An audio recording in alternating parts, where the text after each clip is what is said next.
नमस्कार दोस्तों, स्वागत है आप सभी का आपके अपने YouTube channel Shyam class study में। साथियों, आज की इस वीडियो में यूपी पुलिस भर्ती परीक्षा 2024, रेडियो ऑपरेटर भर्ती परीक्षा 2024 और एसएससी जीडी भर्ती परीक्षा 2024 में पूछे जाने वाले हिंदी के अति महत्वपूर्ण प्रश्नों का प्रैक्टिस सेट लेकर के आया हूँ। साथियों, मैं आपको जितने भी हिंदी के प्रैक्टिस सेट करा रहा हूँ ये पिछले विभिन्न प्रतियोगी परीक्षाओं में पूछे गए प्रश्न और ये आने वाले समय में आपकी परीक्षा के लिए बहुत ज़्यादा महत्वपूर्ण हो जाते हैं। तो प्यारे साथियों, आज की इस वीडियो को मन लगा करके देखिएगा और वीडियो को पूरा होने के बाद कमेंट बॉक्स में अपना स्कोर आप ज़रूर बताना कि आपने इस प्रैक्टिस सेट में कितने प्रश्न जो सही किए हैं और ये प्रैक्टिस सेट आपको कैसा लगा। मैं प्रतिदिन कोशिश करता हूँ कि आपको अच्छे से अच्छा कंटेंट प्रोवाइड किया जाए जो आपके एग्ज़ाम के लिए बहुत ज़्यादा महत्वपूर्ण हो। तो इन्हीं सब बातों को ध्यान में रखते हुए शुरू करते हैं आज का अपना ये हिंदी के अति महत्वपूर्ण प्रश्नों का प्रैक्टिस सेट। तो प्रश्न है आपके सामने चौथा कि ऊंची दुकान फीके पकवान और लोकोक्ति का सही अर्थ है। तो कौन सी लोकोक्ति का ये सही अर्थ है कि ऊंची दुकान फीके पकवान? तो इसका जो सही अर्थ हो जाएगा वो हो जाएगा केवल बाह्य प्रदर्शन। क्या? केवल बाहरी प्रदर्शन हो जाएगा। जो राइट आंसर होगा 4 का ऑप्शन संख्या सी। प्रश्न संख्या 5 है आपके सामने कि दांतों तले उंगली दबाना मुहावरे का सही अर्थ है। तो क्या हो जाएगा? दांतों तले उंगली दबाना। तो इस मुहावरे का सही अर्थ हो जाएगा चकित होना। क्या हो जाएगा? चकित होना। 5 का राइट आंसर हो जाएगा ऑप्शन संख्या डी। इस प्रश्न का राइट आंसर हो जाएगा। अगला है प्रश्न संख्या 6 आपके सामने कि जिसकी आशा ना की गई हो वाक्यांश के लिए एक सही शब्द है। तो इसके लिए एक सही शब्द क्या हो जाएगा कि जिसकी आशा ना की गई हो? तो इसके लिए जो सही शब्द हो जाएगा वो हो जाएगा अप्रत्याशित। क्या हो जाएगा? अप्रत्याशित। 6 का आंसर ऑप्शन संख्या ए हो जाएगा।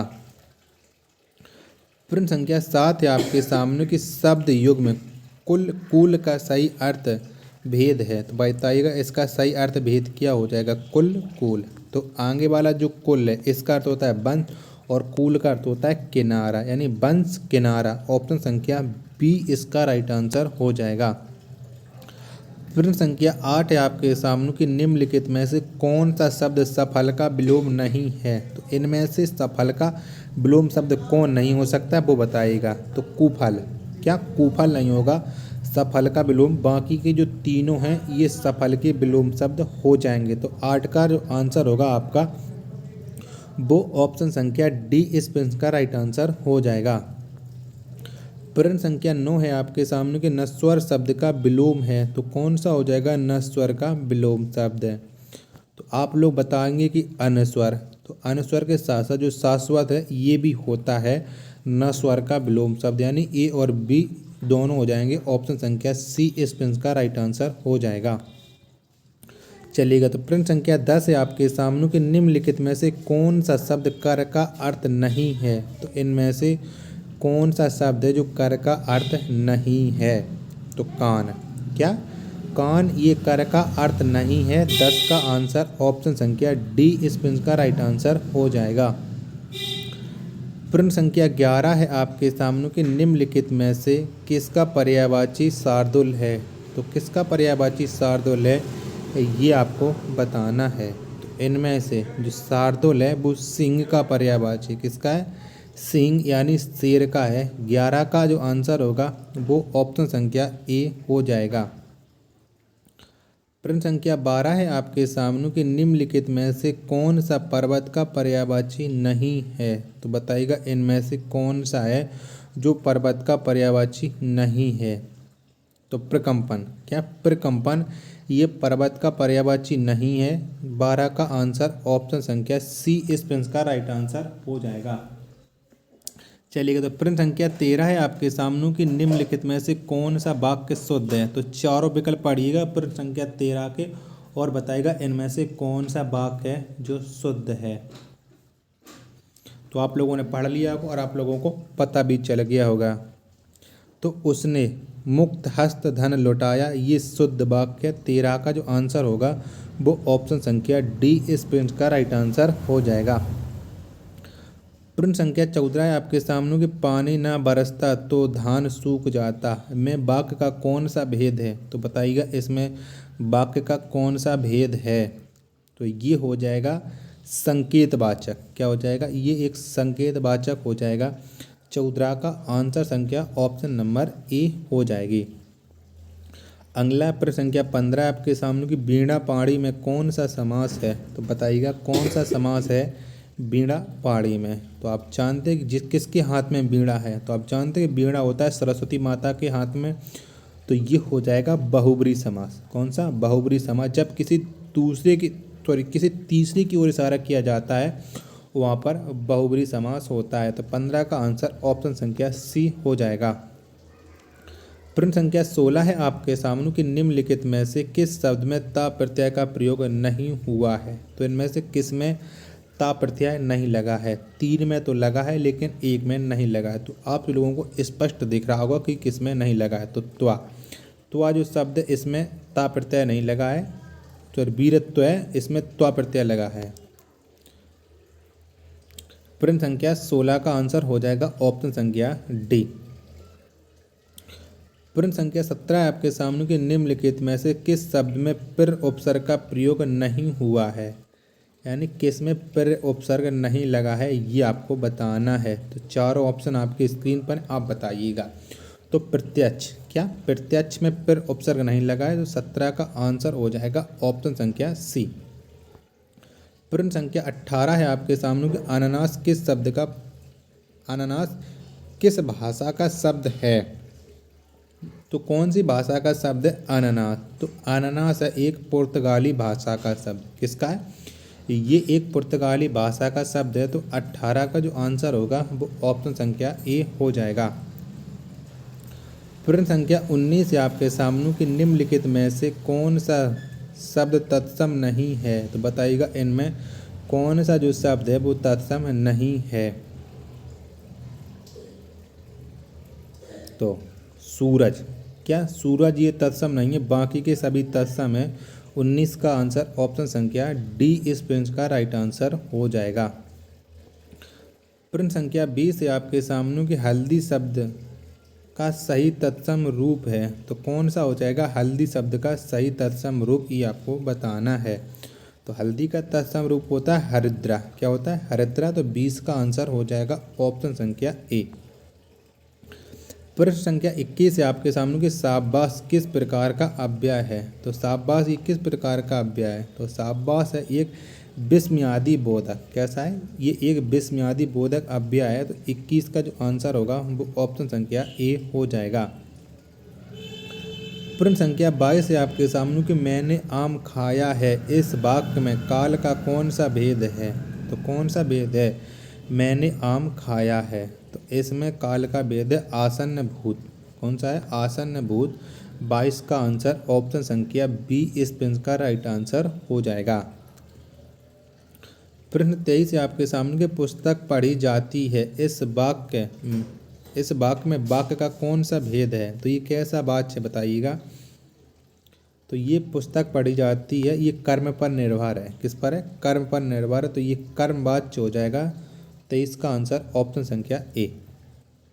प्रश्न संख्या 24 है आपके सामने कि वह पढ़ने लगा इस वाक्य में क्रिया का कौन सा भेद है। तो कौन सा भेद है इस वाक्य में क्रिया का बताइएगा।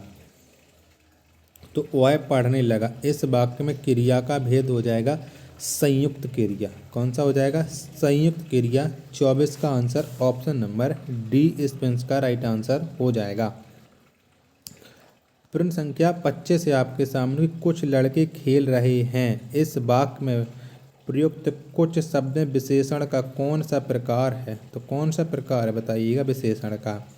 तो कुछ संख्या तो निश्चित नहीं है यानी अनिश्चित है। तो ये हो जाएगा अनिश्चित संख्यावाचक। यानी 25 का जो आंसर होगा वो ऑप्शन संख्या डी हो जाएगा। प्रश्न संख्या 26 है आपके सामने कि उसने कुछ नहीं खाया वाक्य में कुछ किस प्रकार का सर्वनाम है। तो किस प्रकार का सर्वनाम है कुछ। तो आप जानते कुछ, तो ये है एक अनिश्चयवाचक। कैसा है, ये एक अनिश्चयवाचक है। तो 26 का जो राइट आंसर होगा वो ऑप्शन संख्या सी हो जाएगा।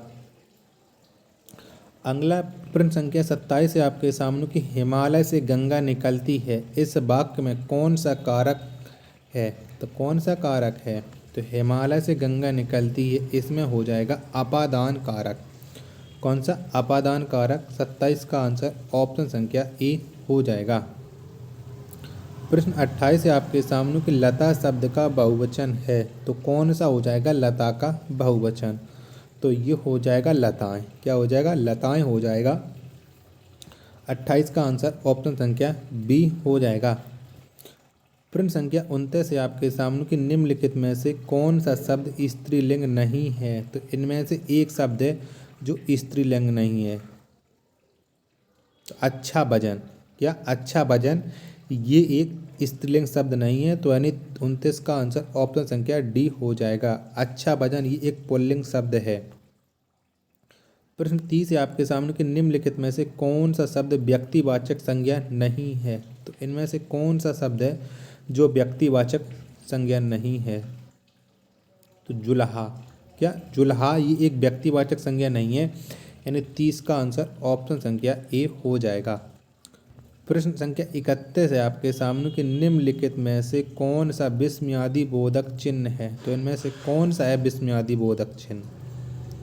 तो आपको दिख रहा होगा जो ऑप्शन नंबर सी में है। क्या? जो ऑप्शन नंबर सी में चिन्ह है यही है विस्मयादि बोधक चिन्ह। 31 का आंसर ऑप्शन संख्या सी हो जाएगा। प्रश्न संख्या 32 है आपके सामने कि निम्नलिखित में से शुद्ध वर्तनी वाले शब्द का चयन करो, यानी इसमें किसकी वर्तनी है जो शुद्ध लिखी गई है? तो आप जानते हैं कि जो वर्तनी शुद्ध लिखी गई है वो लिखी गई है कृतज्ञ। किसकी? कृतज्ञ। 32 का आंसर ऑप्शन नंबर डी इस प्रश्न का राइट आंसर हो जाएगा। अगला प्रश्न संख्या 33 है आपके सामने कि चा वर्ग का उच्चारण स्थान क्या है? तो क्या है चा वर्ग का उच्चारण स्थान? तो तालु। क्या? तालु है चा वर्ग का उच्चारण स्थान। 33 का आंसर ऑप्शन संख्या ए हो जाएगा। प्रश्न संख्या 34 है आपके सामने सूर्योदय शब्द का सही संधि विच्छेद है, तो कौन सा हो जाएगा सूर्योदय का सही संधि विच्छेद?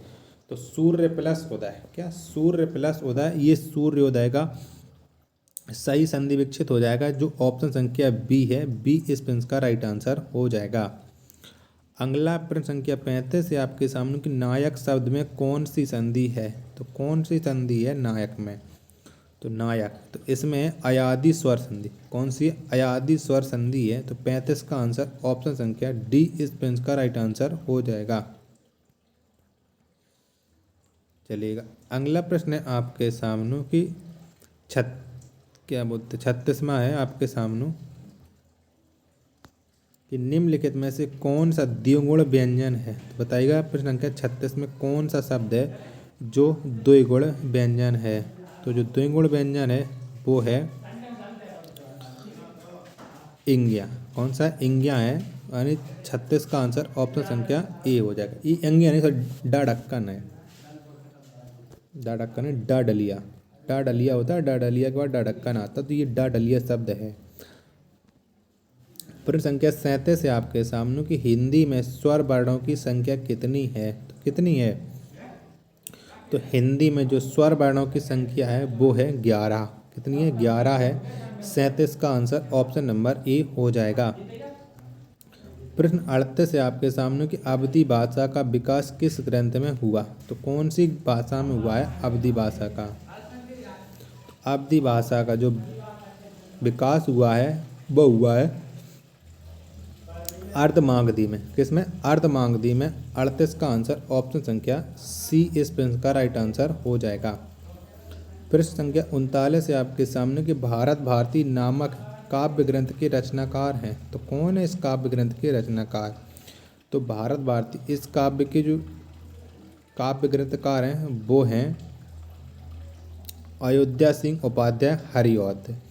यानी सॉरी माफ़ी चाहता हूँ, ये हरिऔध नहीं है। भारत भारती नामक काव्य ग्रंथ के जो लेखक हैं वो हैं मैथिली शरण गुप्त हैं। 39 का आंसर ऑप्शन संख्या डी हो जाएगा। प्रश्न संख्या 40 है आपके सामने कि रेहन पर रघु किसका उपन्यास है? तो किसका उपन्यास है रेहन पर रघु? तो ये है काशीनाथ सिंह का उपन्यास। किसका? काशीनाथ सिंह का उपन्यास है। 40 का राइट आंसर हो जाएगा ऑप्शन संख्या ए, इस प्रश्न का राइट आंसर हो जाएगा। साथियों, अगर आपको ये प्रैक्टिस सेट पसंद आया तो प्लीज़ वीडियो को लाइक, कमेंट, चैनल को सब्सक्राइब करना ना भूलें।